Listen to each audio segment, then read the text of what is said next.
नमस्कार, मी मोनिका शर्मा आणि आपण पाहत आहात लोकसेतू मराठी न्यूज चॅनल। तर चला पाहूया आजच्या बातम्यांमध्ये काय खास आहे।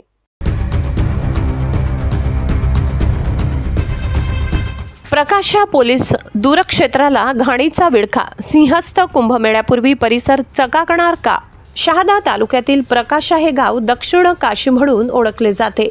तापी गोमती नद्यांच्या संगमावर वसलेले हे महत्त्वाचे तीर्थक्षेत्र असून आगामी सिंहस्थ कुंभमेळा पार्श्वभूमीवर येथे मोठ्या प्रमाणात भाविकांची गर्दी अपेक्षित आहे।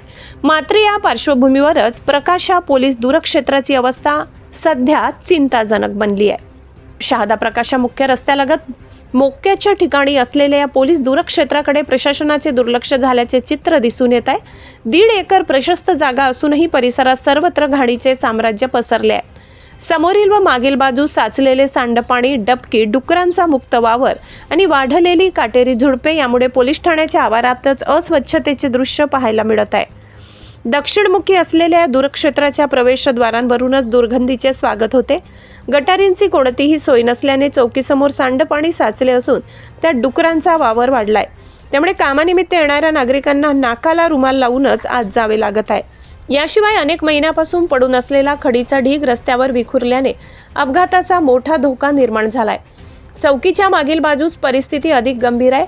स्वच्छतागृहाचे सांडपाणी थेट उघड्यावर सोडण्यात आल्याने डबकी साचून डासांचा प्रादुर्भाव वाढलाय। तसेच जप्त व अपघातग्रस्त वाहने आणि आरटीओ कडून पकडलेली वाहने अस्ताव्यस्त अवस्थेत पडून असल्याचे चित्र आहे।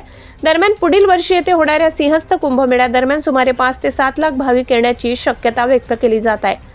या काळात पोलीस यंत्रणेवर मोठी जबाबदारी असणार आहे। त्यामुळे या दूरक्षेत्राचा तातडीने कायापालट करणे अत्यंत गरजेचे आहे। प्रकाशा हे प्रमुख तीर्थक्षेत्र असून मुख्य रस्त्यालगत असलेल्या या पोलीस केंद्राची स्वच्छता व सुशोभीकरण करण्यासाठी वरिष्ठ अधिकाऱ्यांनी तातडीने लक्ष घालावे अशी मागणी स्थानिक नागरिकांकडून जोर धरत आहे।